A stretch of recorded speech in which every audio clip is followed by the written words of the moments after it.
l'agence congolaise de presse, comme vous parlez de 61 ans d'âge, était créée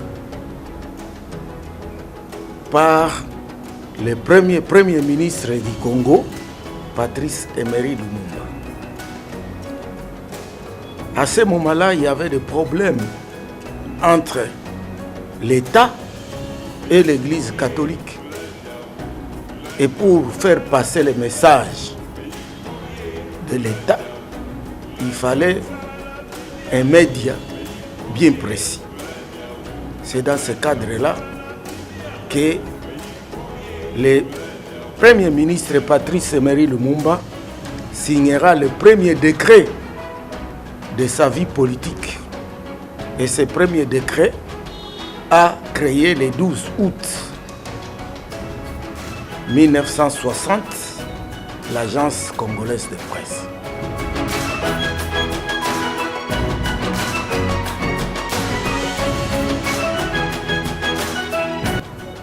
Lors du passage à l'ACP ici, de notre ministre de la Communication et Médias, son Excellence, M. Patrick Mouyaya,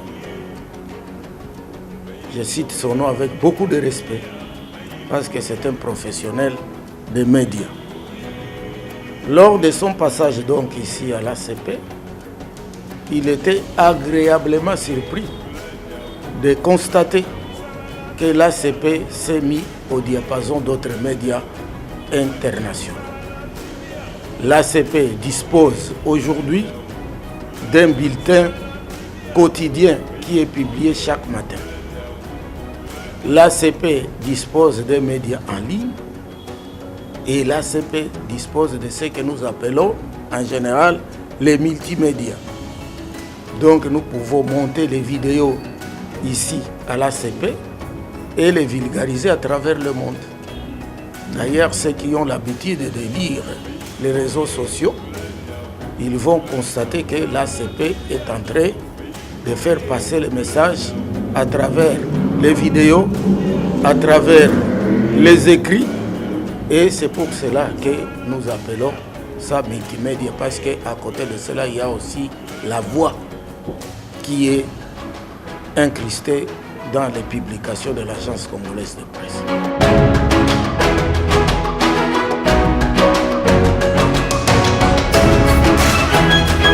Nous avons ce qu'on appelle la FAPA, qui englobe les agences africaines de presse. À l'époque, on avait complètement oublié l'agence congolaise de presse. Nous étions parmi les derniers. Mais au moment où nous parlons, avec la dernière publication de la FAPA, nous étions dans le top 4. Donc l'agence congolaise de presse est 4e en Afrique.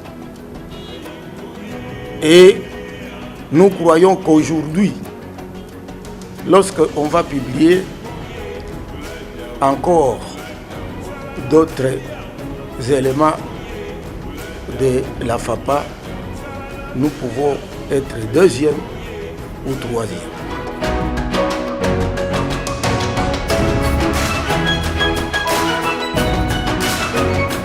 Pourquoi avoir peur de l'IGF? C'est un audit traditionnel.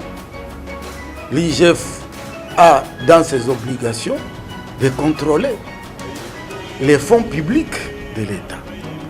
Je vous annonce avec plaisir que l'IGF qu'on est en train de craindre partout a été déjà de passage à l'agence congolaise de presse. L'IGF était ici au mois d'avril et les inspecteurs qui ont été envoyés à l'ACP ici ont félicité la gestion du directeur général de l'agence congolaise de presse et de ses collaborateurs.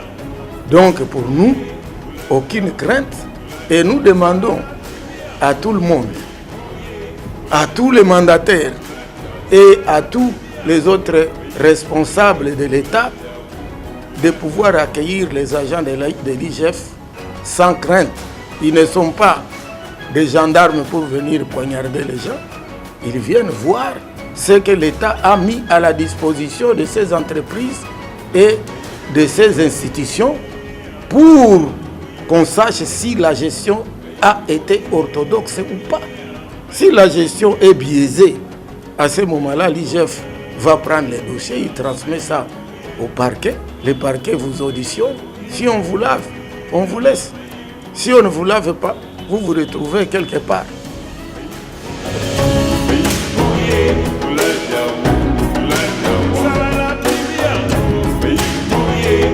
Sur le plan professionnel, il n'y a pas de difficulté. Mais sur le plan matériel, il y a de sérieuses difficultés au niveau de l'ACP. Parce que l'État congolais, depuis que je suis directeur général de l'Agence congolaise de presse, je n'ai eu aucun sou de l'État comme frais de fonctionnement. D'ailleurs, je profite de cette question pour saluer ce que mes prédécesseurs avaient fait, c'est-à-dire faire louer certains locaux de l'ACP. Ni teuté, cela on aurait déjà fait. Cependant, je note que l'État, depuis que nous sommes là, met à notre disposition de l'argent pour la publication des résultats des examens d'État. Quant à ce qui concerne le fonctionnement de l'ACP, nous nous débrouillons tant bien que mal par des moyens de bord.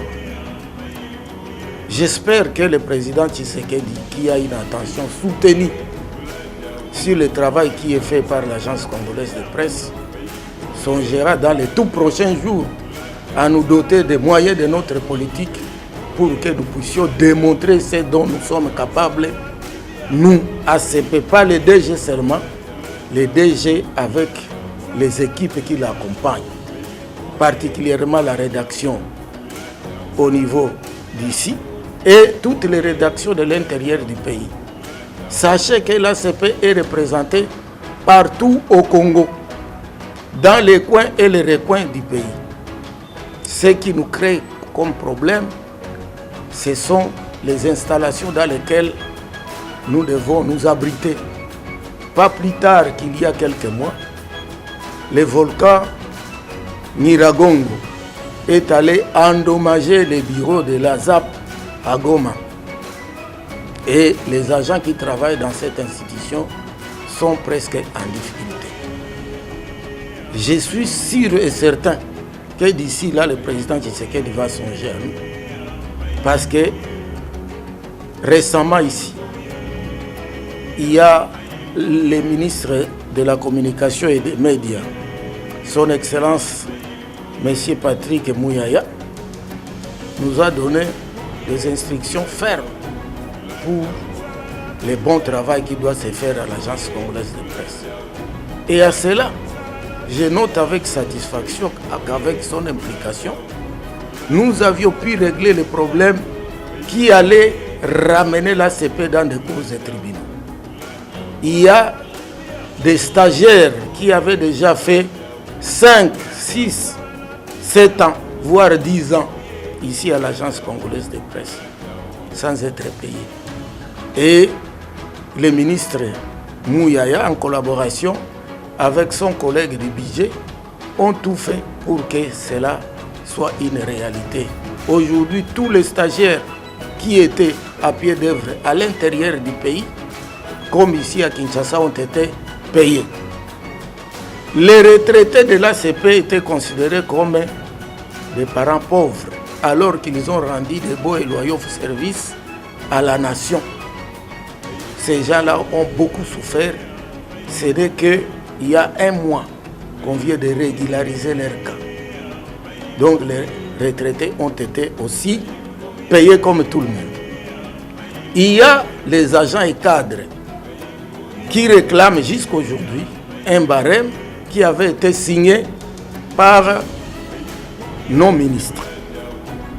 Les barèmes n'avaient pas été totalement payés. On a payé les 25% de ces barèmes.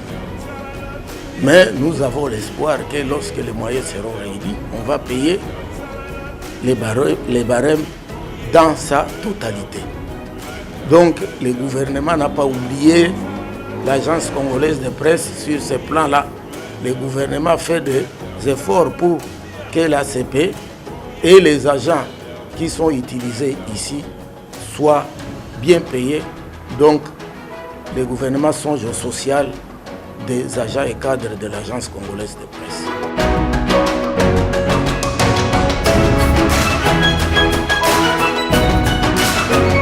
L'ACP a gagné les procès. On est allé maintenant, ils sont allés maintenant en cassation. Nous attendons à ce que les instances du pays puissent trancher une fois pour toutes ces litiges-là qui ternissent même l'image de notre pays. Parce que si aujourd'hui quelqu'un apprenait qu'on a spolié l'agence France Presse, qu'on a spolié l'agence TAS au niveau de la Russie, qu'on a spolié l'agence AP, Associated Press, mais c'est un scandale international. Mais lorsque on est en train de chercher à spolier l'ACP, on laisse tout sur la tête du seul DG de l'ACP ainsi que le ministre de la Communication et Médias. Alors cela, ça ne peut pas nous décourager, ça nous donne la force pour que nous puissions arriver au bout de ces problèmes. Mais toutes les autorités du pays, y compris le chef de l'État, les instances judiciaires, en commençant par le ministère de la Justice et tous ses dépendants, ont été sensibilisés quant à ça. Et nous attendons à ce qu'un jugement soit prononcé pour terminer une fois pour toutes ces calvaires de l'Agence congolaise de presse. Je parle de calvaire parce que nous, en tant que dirigeants, nous ne dormons presque pas. Imaginez si aujourd'hui quelqu'un venait dire qu'une partie de l'Agence congolaise de presse lui appartenait. Qu'est-ce que moi je vais devenir? Je risque même de mourir dans mon lit. En 1973, Mobutu, qui avait senti l'importance de l'Agence congolaise de presse, a doté ces médias de ces bâtiments dans lesquels nous nous trouvons aujourd'hui. Donc, c'est le bâtiment de la présidence de la République. Et aujourd'hui, quelqu'un qui dit qu'une partie de ces bâtiments lui appartient, c'est un scandale aussi. Voyez la RTNC qui est notre concert. Et que quelqu'un aujourd'hui arrive là-bas et dit que la tour de la RTNC lui appartenait. Je crois que tous les Congolais vont marcher pour dire que c'est impossible. Donc, avec l'ACP, je crois qu'il faut qu'il y ait le même traitement.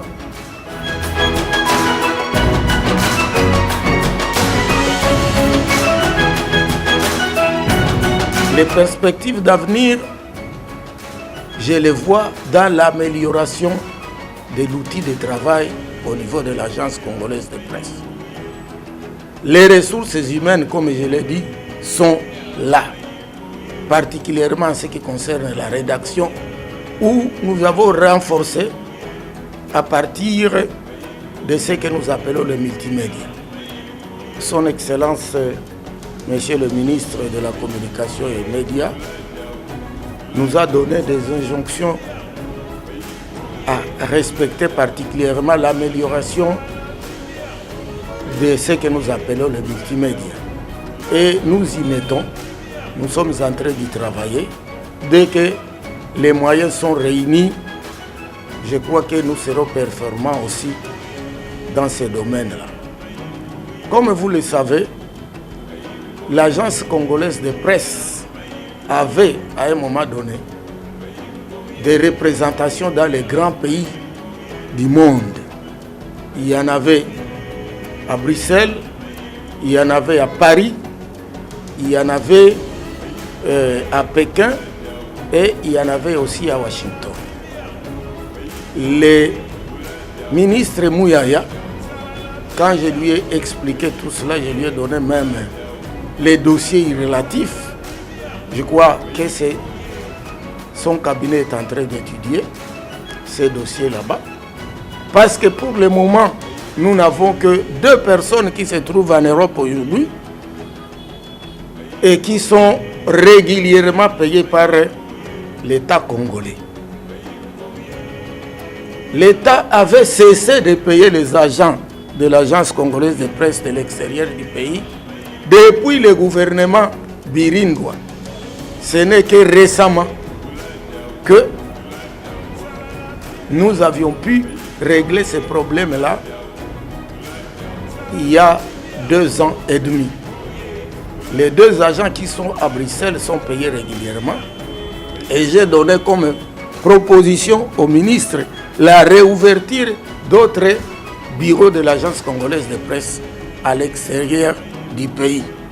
Et j'ai donné comme piste de solution parce que le Congo n'a pas suffisamment de moyens dans ce sens-là.